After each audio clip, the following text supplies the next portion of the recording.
Well, you are listening to Winds of Praise. This is KWPBLP Newport. This is Scott Albright and Kelli Albright. Hey, you're the co-founder, and we are doing a Co-Founders Corner with our special guest, Kim Meeder. Hello, Kim. Hi, it's so good to be here today. And should we say hello to Cathy, too? We didn't really test her mic, but... Hi there. It's so good to be here. And good to meet y'all. Cathy, you are the assistant, and you've done a lot of the work with Kelli. So Kim is our special guest, or rather the lady special guest. Yes. At our little church in Yes. Siletz, we're hosting our second annual women's conference, and Kim is going to be the speaker, and it starts tomorrow. And it's called Rediscovering Your Identity in Christ. And I'm thrilled that there's going to be quite a mixture of a crowd of gals from different congregations, and very much looking forward to it. And Cathy has been the communicator, and we've just had a blast just getting to know each other through the airwaves and the computers. Emails, yes. Yeah. It's been good. Well, welcome to Newport. And Yes. you had a good journey over, and you were just telling me of an amazing event that happened, the reason you were late. Yes. You want to recall that? We left an hour late because this morning we were experiencing a ranch tragedy. And part of what the ranch does is rescues abused and neglected horses. And we also have a flock of Icelandic sheep, and this is the month that they deliver their lambs.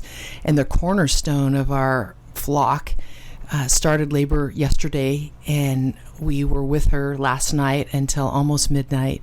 And then we were with her again this morning from 4 a.m. until 8 a.m. And it was clear that she was bleeding out and she was dying, and that there was no way these lambs could be delivered, and this beloved friend of ours was not going to survive.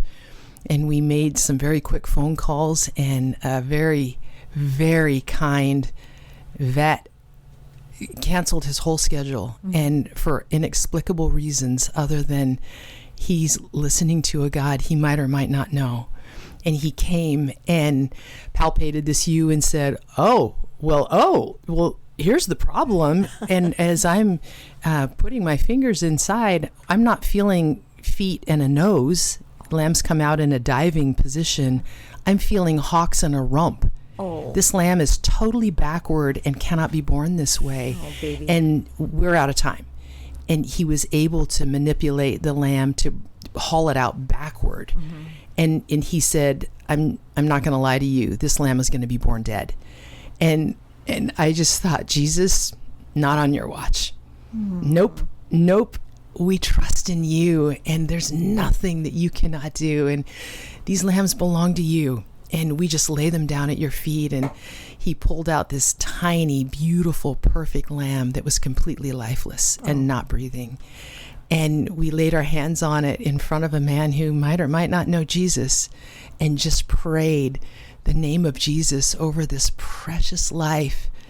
And she took a breath, and then she opened her eyes, and he looked at us and he said, I didn't expect that to happen. And for a trained professional to say, I'm going to tell you this lamb is going to be born dead, and what you just experienced should not have happened. And so we were just praising the Lord and thanking Jesus, and very quickly number 2 was born, and we were, instead of having 3 deaths, everyone's alive, everyone's out, we're good to go, we're helping dry them off, and we're just some tears of gratitude and relief that everyone's alive. Everyone's alive. And we were preparing, standing up and preparing to gather our things to come here, and then there was one more. Yeah. And so this incredible mama who had been laboring all night, pushing against a lamb that was backward, was holding in everybody else who was trying to get out. And instead of coming here with a very heavy heart, we come with just so much gratitude and joy. And it just feels like this incredible gift that God has given us as we come and prepare to share the good news of what Jesus Christ has done for all mankind, and that He's He's the one who reaches in and pulls us out backward, upside down, lifeless, not breathing, and says, I know the plans that I have for you, and they are good. Wow. They are good. And it just feels like the bedrock of everything Jesus wants to do today and tomorrow. That's amazing. That is amazing. We didn't mention that the ranch is the Crystal Peaks Youth Ranch in Central Oregon. So Correct. about 4 hours drive from here. Correct. With not considering all the traffic, which on a nice day like today, there's probably a lot of traffic. The Lord was very kind. Yeah. So I have to say that I kind of raised my kids listening to Focus on the Family, and I remember years ago, well, before the ranch was started, but that maybe you'd established it, I can't remember, but I just remember that name, Crystal Peaks, you know. Yes. And I loved Focus on the Family, and I know you've been on that program many times. it's a treat. Yes. I wish I was a lady. I could go to the retreat, Well, but I can't. I want to meet Dr. Dobson in heaven. I just Yeah. He's amazing. But Go ahead, Kelly. You have some questions in front of you. yeah, can you share a little bit how this started with you and horses? And I can. And I can tell you that everyone comes from somewhere, and everyone has been through something. And we all have a very unique and special journey before Jesus Christ. And how horses started in my life is very unique. I remember loving horses as far back as I can remember as a child, having all the Breyer's horses, and anything that was in the shape of a horse was just jammed into my room. And every time I was out running around the yard, I was a wild horse running out playing that I was always a horse. And I did not know that Jesus does not waste 1 minute of our life. It was during that season, when I was 9 years old, that at 9 years of age, that's when you just grow up in the castle of your parents' love. And it was during that time that my family members came and picked me up at my little school and put me in the back seat of their car and picked up my 2 older sisters, and we drove in silence a very familiar road to my grandparents' house, and nobody said anything. And I remember being so afraid and having that feeling that something terrible has happened. And just that choking, I can't breathe. I know something awful has happened. And as we turned down their long driveway, I remember seeing cars just parked all over. And for the first time in my young life, I did not want to go into a home where I only ever felt love, because I was afraid. And I was just pushed in the door by my shoulders, and the house was full of all these grieving people. And I was pushed into the arms of a woman. I recognized her. I didn't know her name. And this woman was crying so hard that she sounded like she was choking. And she just kept going around and around. And I'm sorry. I don't know how to tell you. I'm so sorry. I don't know what to say. I'm just so sorry.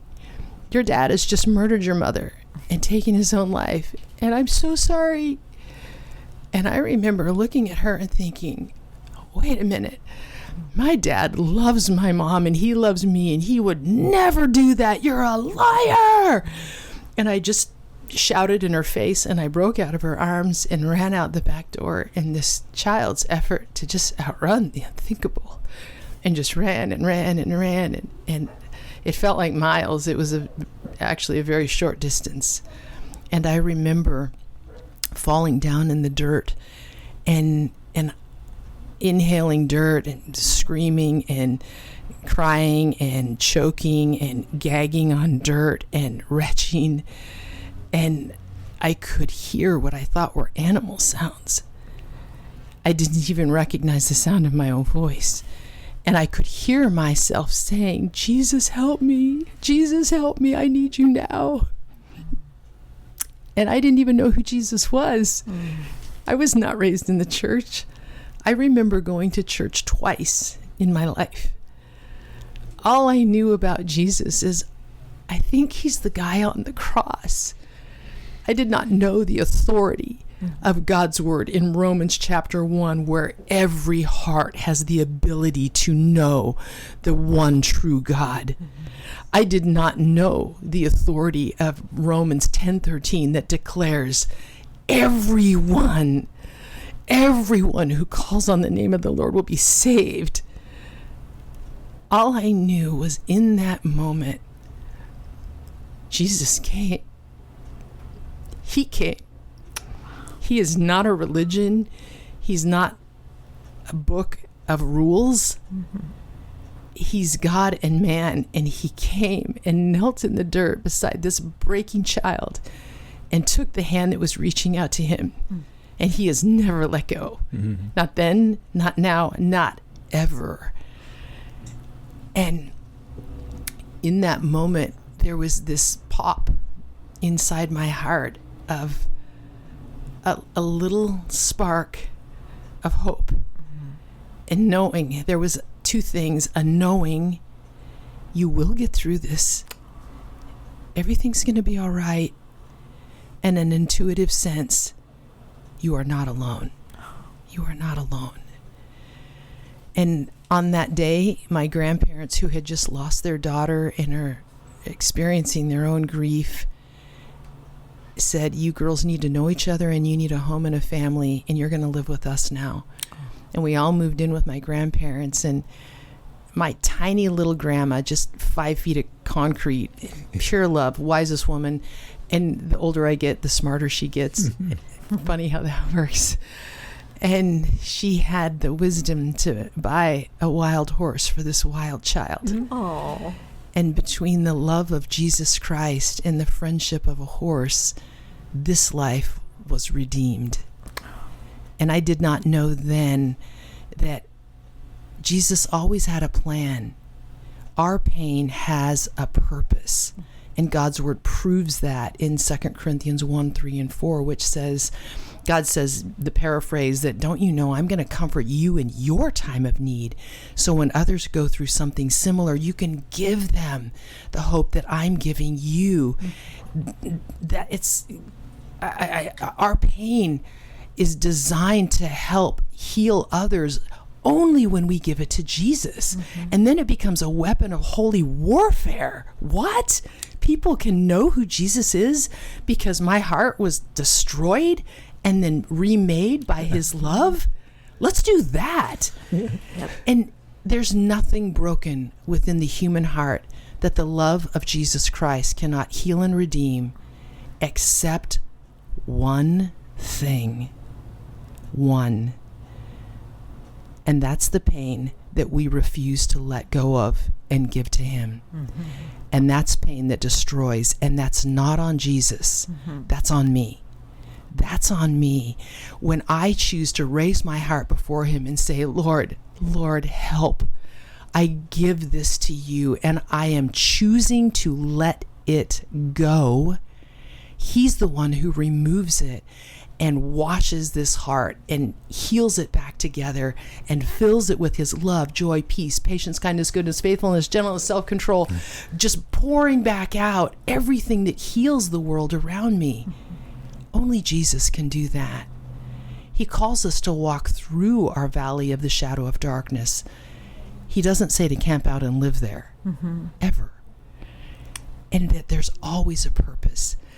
And by my grandmother buying a little horse for me and finding Jesus in the presence of a horse, I did not know then that that would become the bedrock for everything he had planned to come.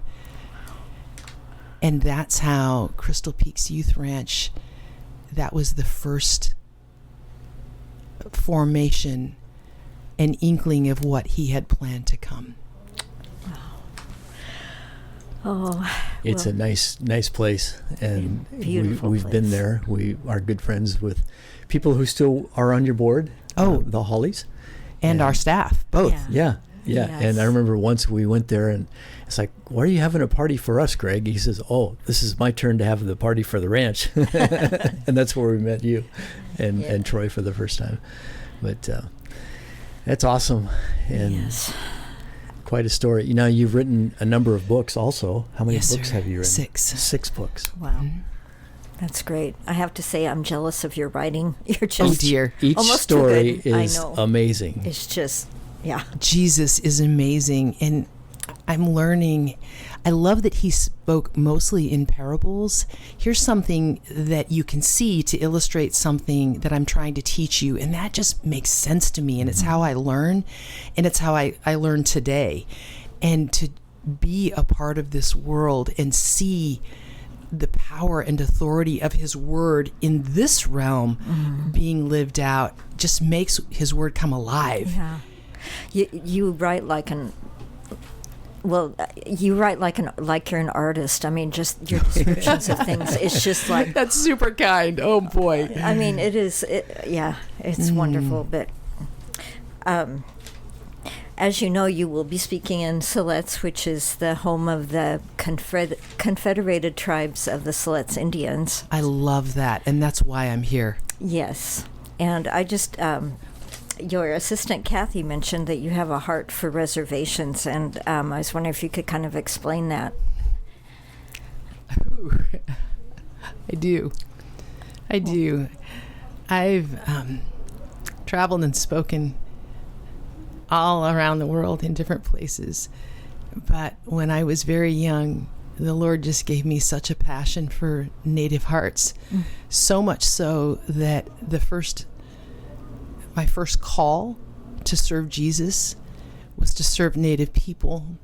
And I left my home and I moved to Canada, and I lived on a reservation for 4 months. Whoa. Just to go and shoulder with and love and speak hope and encouragement. And I'm here for you to share with you only when you want to listen. Otherwise, I'm just here to support you and let you know that you are seen and loved and valued. And that was the beginning of ministry for me. It was with Native people. And that has never left my heart. Oh. Ever. Wow. Well, you're going to meet some wonderful people from the tribe tomorrow. And, and as you know, our church is, we reach out to the Native Americans, and we have a big drum that we use in worship and things like that. And so we have learned a lot. It's taken like over 20 years to learn the culture over there, but because I was raised in Newport, and then we lived in Newport for a long time and then moved over there. So, but it's been a process, and people are, Scott has a story about that recently. It's been like 23 years. Yeah. Yeah. And I'm still learning. Yeah. We recently had the tragedy of the little boy who was lost in the river. And I attended the service in Siletz. They had a funeral here in town, but the same grief that you just described For sure. was there. For sure. And just a terrible... But God is able to turn tragedy into something good. Always. Always. Yeah. And that's just amazes me about him. Right. Yeah. One of my favorite verses is Romans 8:28, where he can turn all bad things into something good for Right. his purpose. And he's the only one who can. Yeah. So that's what I'm still learning Yeah. to this day. Just a fun little description. You could tell us, how is a horse therapeutic? Yeah. I would not call them therapeutic, which refers more toward therapy, which is the wisdom of men. Oh. Horses are created beings just like we are, and I think they listen to God better than I do, and that they intuitively lead people toward the hope of Jesus Christ.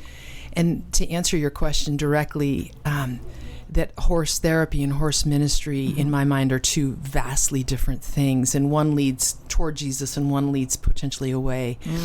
And what makes them so special in the heart of a human being is they are 10 times our size, and they are the most humble, gentle, caring creature that could kill you every minute of every day. They're 10 times our size.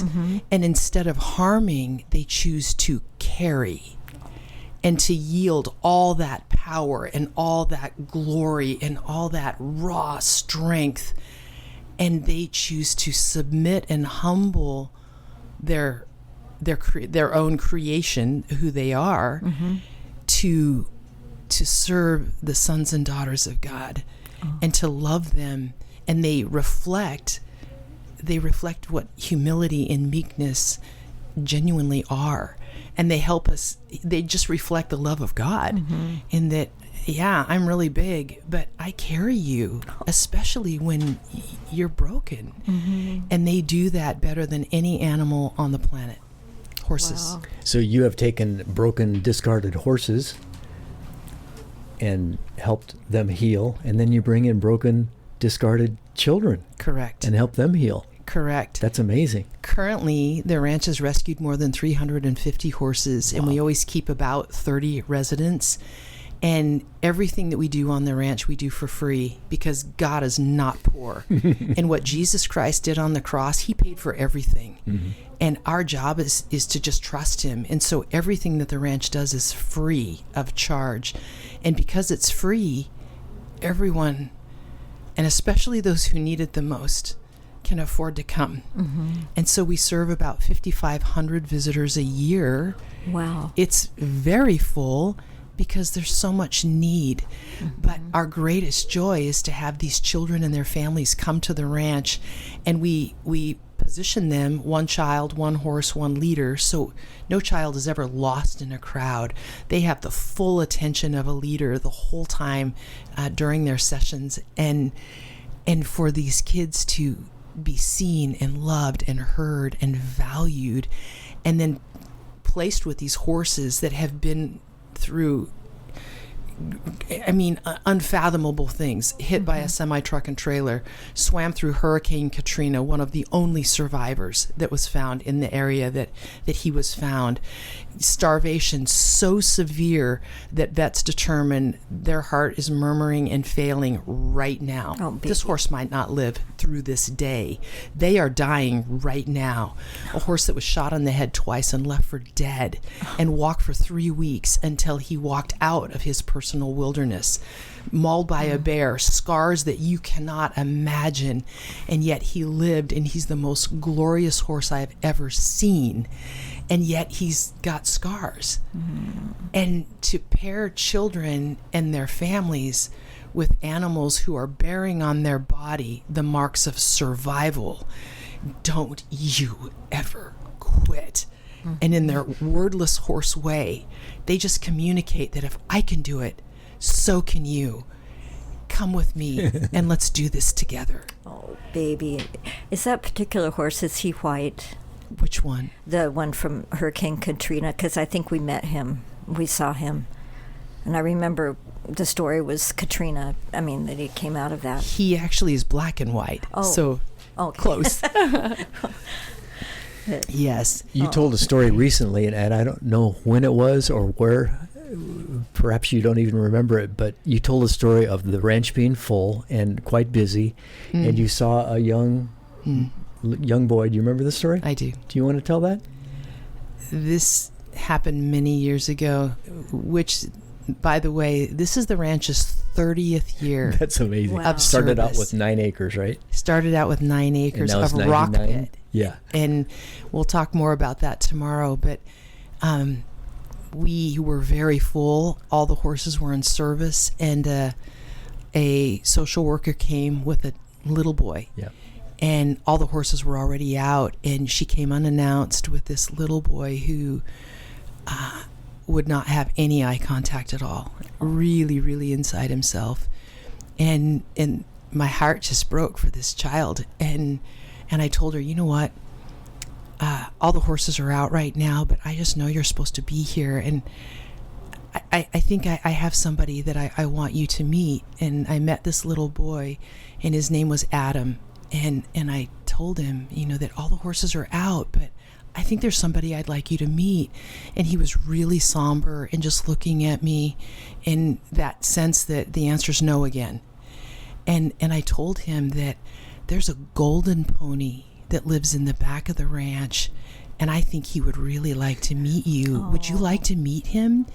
And this boy looked up at me and smiled and started to run ahead, which from anyone's perspective would look like such a sweet moment. Mm-hmm. And from my perspective, did I really just see what I just saw? And is that really what I think it is? And when this little boy smiled at me, that's when I could see that all of his teeth were broken. And I looked at his counselor as Adam ran ahead, and I said, "Is that what I think it is?" And she started to cry, and she said, "Kim, she was mad, hot tears. She said, "Kim, it is so much worse than you know."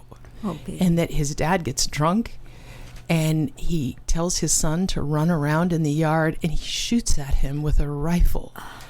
And she said it's a miracle that he's still alive. And this boy had so much fear. And he ran ahead of us, and we got the pony out, brought him down, and we were grooming the pony, and my hands are on his hands. And this is the first encounter he's ever had with a horse. And the pony's small. Perfect, because Adam was very small. And now came the time where, okay, we're going to put his bridle on, and I'm going to hold my hands over your hands, and this is how you put a bridle on. And I showed him how to do it, and then I was standing over him with my arms around him, and then I let my arms fall to the side, and I said, "Okay, now it's your turn. You can do it." And he turned back, and he looked at me, and he was a little bit worried, and he turned back to the pony's name, which was Dancer. And then I saw this pony do something that I never saw him do before or since.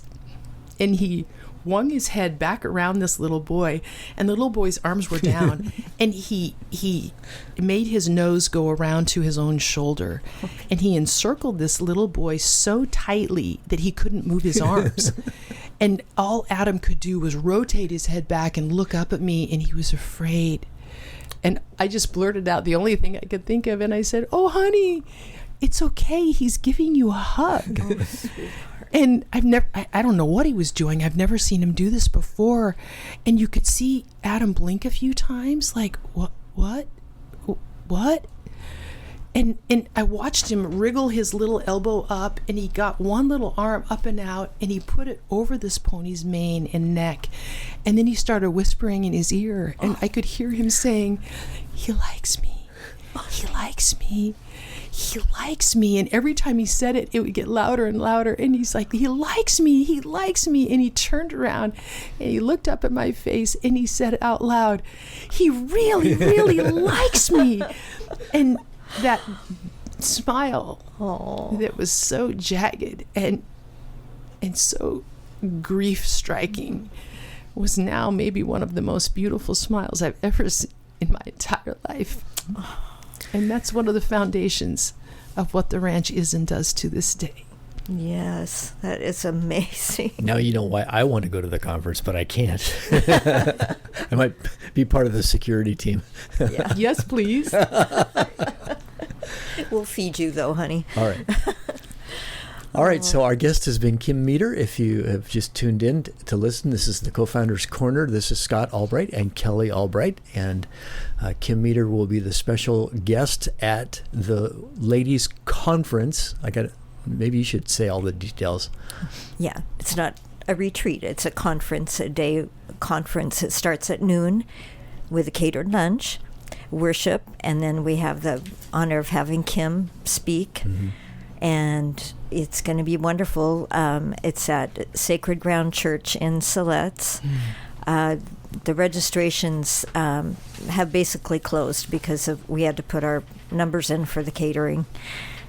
But we just can't wait for this. And you'll read more about Kim in the Winds of Praise post for... she did the front article. April and May, yes. She did an excerpt from her book that we read, and I lent the one about the blind dog to a friend of ours, an elderly lady from our church, and I'm sure she's enjoying it. She has a little dog. So, all right. Yeah. Well, we're going to wrap this up. Thank you so much, Kim, for coming. Thank you so much, Cathy, for just the opportunity to share what Jesus can do in any heart that chooses to step forward in Him. All right. Yes. Okay, well, you're listening to Winds of Praise. This is KWPB LP Newport. We're low power FM, but we'll post this up to YouTube and, of course, on our website, too. On our website. Yeah. There you go. And thank you to the Hallmark Resort for helping with accommodations. And Georgie's. And Georgie's. Great place. So welcome to the coast. Thank you so very much. All right.